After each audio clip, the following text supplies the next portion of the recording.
Ate, meron ba kayo dito yung tea-egg? Ayan. Meron pa kami. May tea-egg kayo? Ay, asan po? Ay, ayan. Para siyang balot. First time ko pong marinig yung tea-egg na yan. Saan po ba gawa yan natin? Ano siya? Ordinary egg lang po siya. Tapos pinakuluan lang po siya ng tsaa. Sa tsaa? Bakit pinapakuluan sa tsaa? Para less cholesterol na rin po siya. Yung pala yun. Less cholesterol, hindi tumataas yung blood pressure mo pag natikman mo.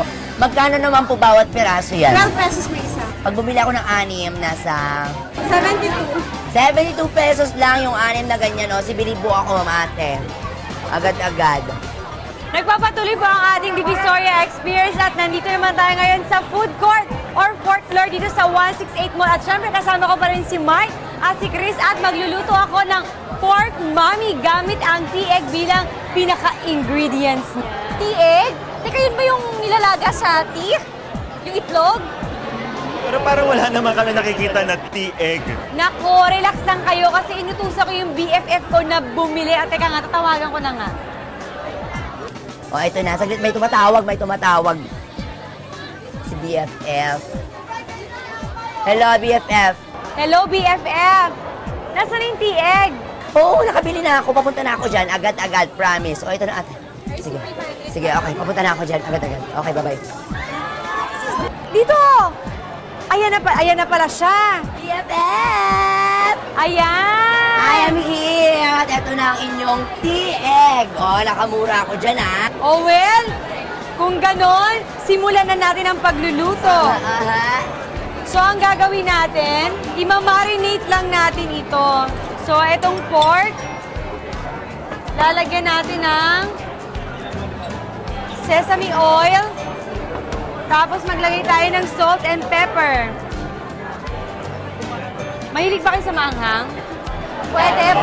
Pwede. Okay. So, imamarinate lang natin yan.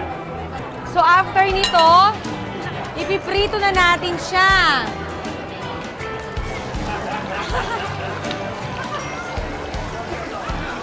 Nakapagluto na ba kayo? Ikaw nagluluto ka, di ba? Oo, nagluluto ako. Tikman mo yung adobo mo. Yes. Nag-ano ka ba? Nagluluto ka rin ba ng mami? Hindi, yan ang hindi ko alam. Yan ang hindi ko kaya. Ano ka ba? Madali lang. Buti nga nagka-idea ako eh. Oo. Ayan, so pag okay na to, maggigisa na tayo. So, kailangan natin ng bawang, sibuyas, and ginger. Oo, okay na yan. So, gisa-gisa lang to. Ang bango!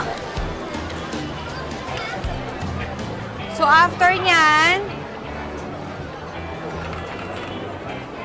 ilagay na natin itong mushroom natin. Bango. Anong gusto mong niluluto? Usually Filipino food, pero pinakamadali kasi pasta eh. Yun yung go-to mo eh. Pag gutom ka na eh, di ba? Ikaw, BFF, na gusto mo bang magluto?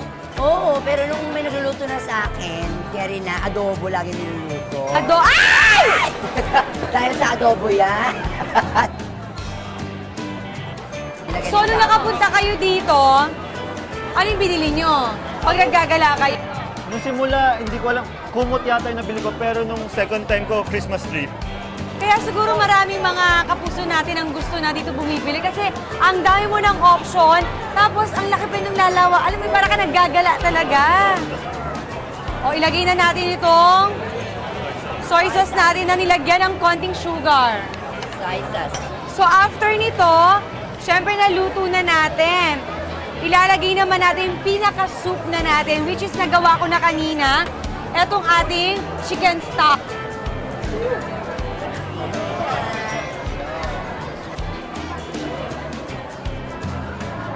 So, ayan, kumukulo-kulo na. Lalagay ko yung noodles. Ilalagay na natin itong mga beef-beefa natin.